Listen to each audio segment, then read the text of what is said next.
Well, look what we have on the workbench today. It is the Golden Retriever Puppy by Lego Icons. This is set number 11384. Contains 2,100 two pieces. Retails for $139.99. And the set was provided by the Lego Group for review. Thank you, Lego.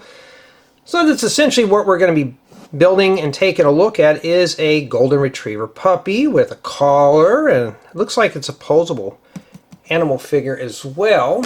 And here is the top of the box, and I'm assuming that's probably printed. I think that's the only piece that's going to be different. And oh look, it's got a tongue sticking out of this. That's not too bad.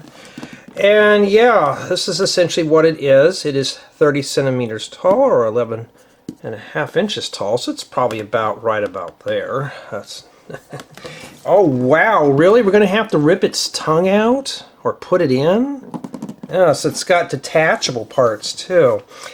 And just by first impressions, and I'm going to be honest with you, I mean, it looks interesting, it looks adorable, but it looks rather boring to build. I mean, we don't know. I mean, it's just the tan color is just going to make this kind of a dragged out build, especially with 2,100 pieces.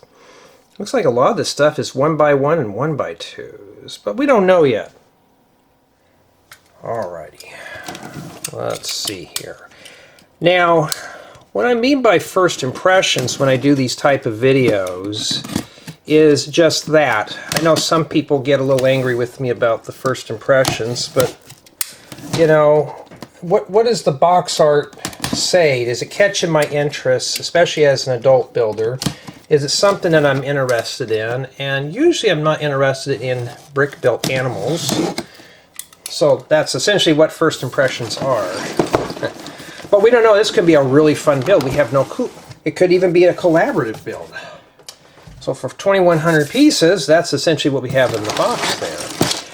So what I'm going to do is dump it out on my lap. And it's full of just stuff, all right? It's easy for me to do this because then I can go through it a little faster here. Well, I found the building guide and it wasn't packaged in an envelope. I'm really surprised it didn't come in really bad condition. Now something like this obviously should have a brick separator. We will check out and see.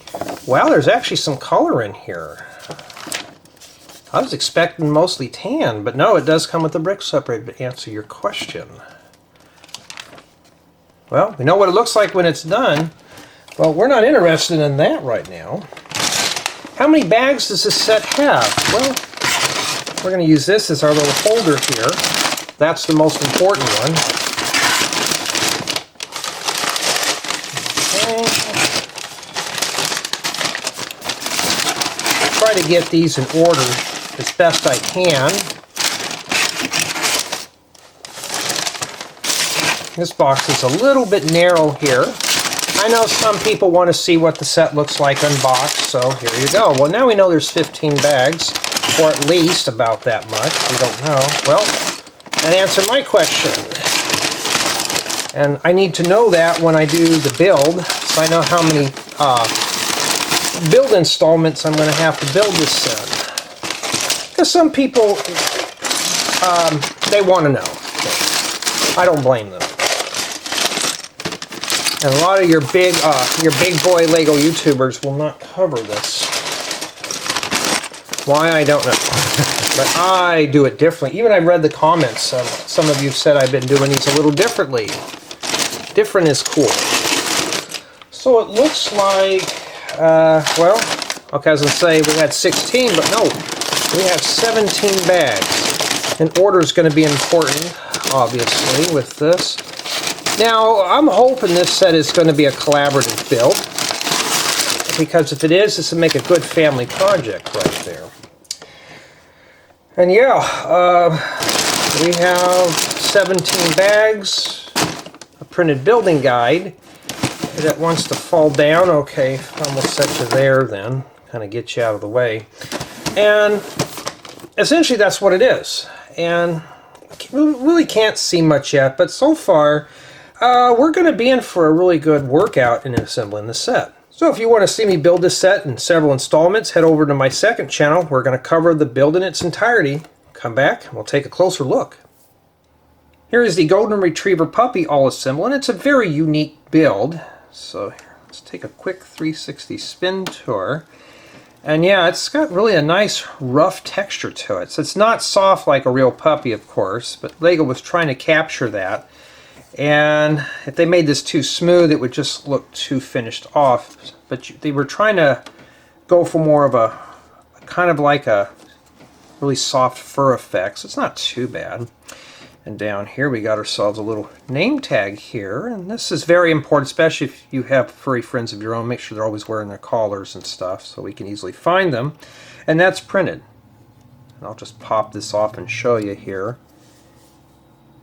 I mean, that's pretty cool. It's a new piece that Lego was advertising, and yeah, it's not too bad, and that just snaps right back on there. That's not meant to come off, but and yeah, pretty much what this is. Now, I'm not going to say this is really truly a posable puppy.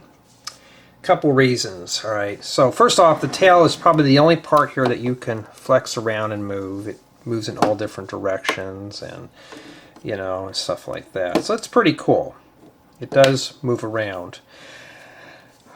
But let's start with the front here. All right, the jaw does move. You can do it like this, but his mouth won't close all the way. So you can take out his tongue, and that just, it's a detachable piece here. And that's essentially what the tongue is, in order to close his mouth up all the way.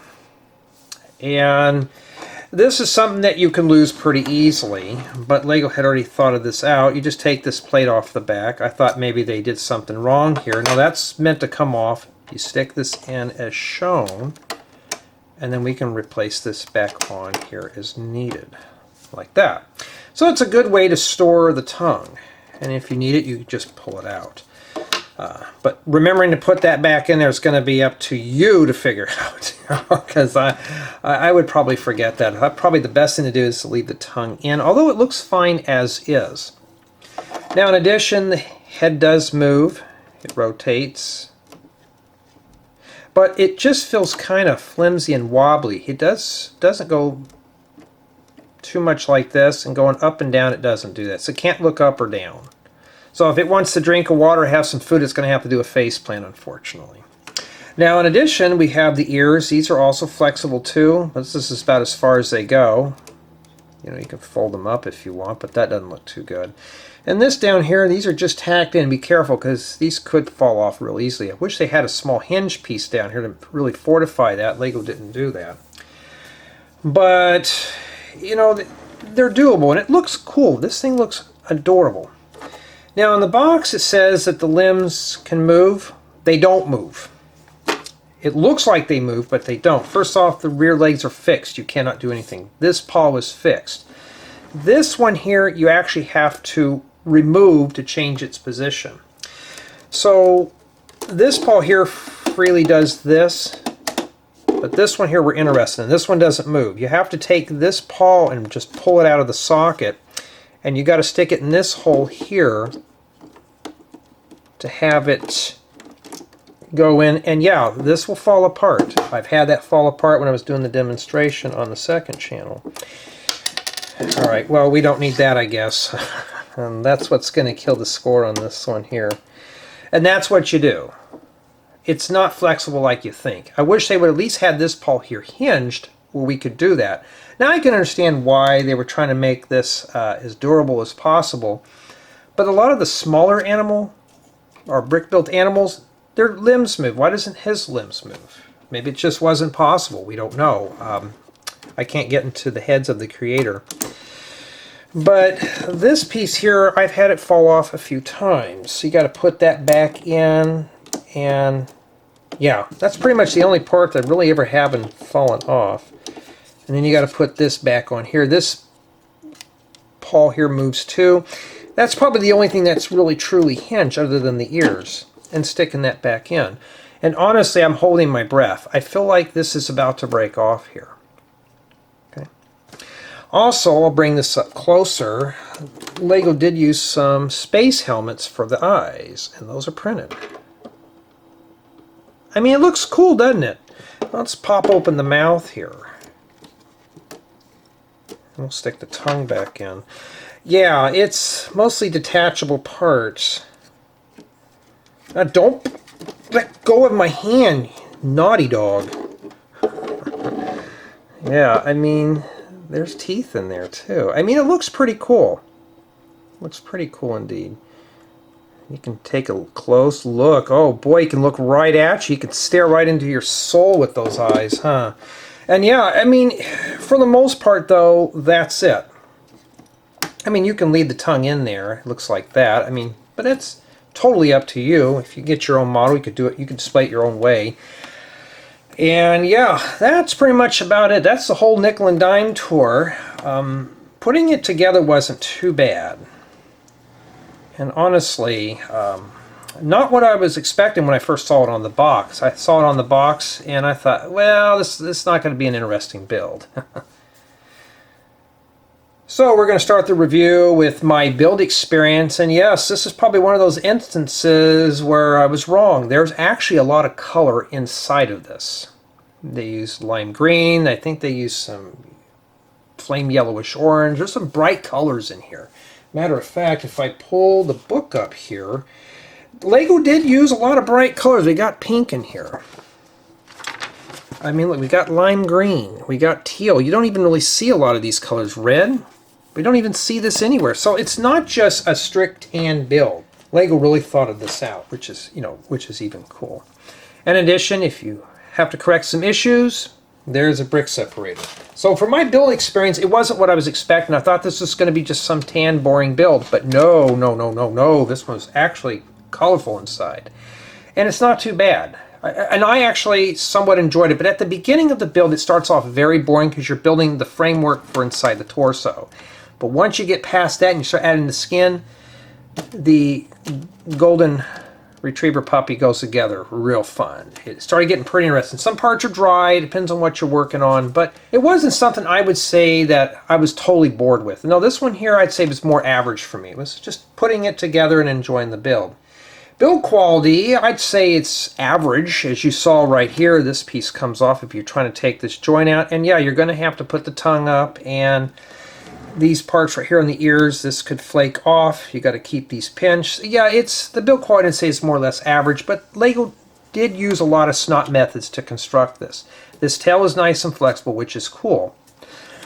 But it wasn't really nothing too special about it. If you look up close, we have a lot of bricks and plates. So it's just, it just looks like an oversized Lego Creator 3-in-1 animal set. I'm just being honest there, but it looks cool, and I think this is more life-size than anything else. So for my build experience, I'd say it was average. Play value, I wouldn't recommend playing with this. This is meant to be put on a shelf, put on an end table, and just to be admired. I mean, you can change the poses, but I would stick with one particular pose. I wouldn't change this too much because things may fall off, and if you pull something the wrong way, you could probably do more harm than good. So find a pose you like and just stick with it. That's pretty much what I would have to say about for play. It's just not a whole lot of play value with it at all. So it's not terribly bad as a display piece, but if you're looking for something that you're going to have fun building with a partner, you may need somebody to help you build the legs and stuff. This stuff didn't go together here. The rear legs, the tail, and this front paw here, they go on at the very last. This one you actually have to build what's on the puppy as well as the head. So I'm going to say one person can comfortably build this. Two, you're going to have to plan it out. So read ahead in the building guide. So I'd say one person preferably can put this together. So this is not like a family build, unfortunately. You can't share it with a friend. But all around, though, at the very end, it's not a bad brick-built animal, just something I'm not too interested in. And especially for the price of $139.99 for over 2,000 pieces, it sounds like a really good deal. If you're looking for parts, I mean, yeah, this one's got a lot of tan bricks, plates, and bowels. So I'd say the part count on this one is pretty good for what it is. So the price, if you're looking for a very lengthy build that's going to keep you entertained for a few days, here you go. Nice, good winter, spring, summer, fall project. This one can be built all year round. So my final score in the set is going to be a 9 out of 10 just due to build quality. My build experience is just, it's subjective. That's my experience.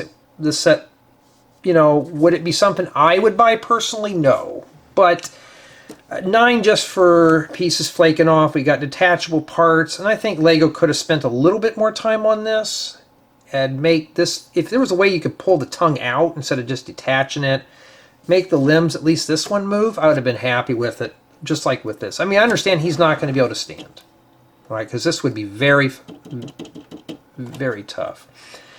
But all around, though, it's a nice display piece. And yeah, I could see this being displayed, and that's probably what I'm going to do. I'm going to put this up for display for a month or so until I start seeing dust on it. And sorry, my friend, we're going to have to put you in the parts bin. I was about to say the glue factory, but that's a little too much. But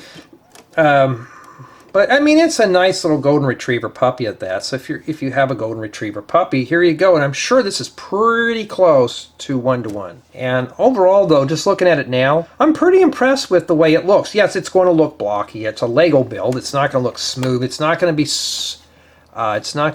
soft like a real puppy.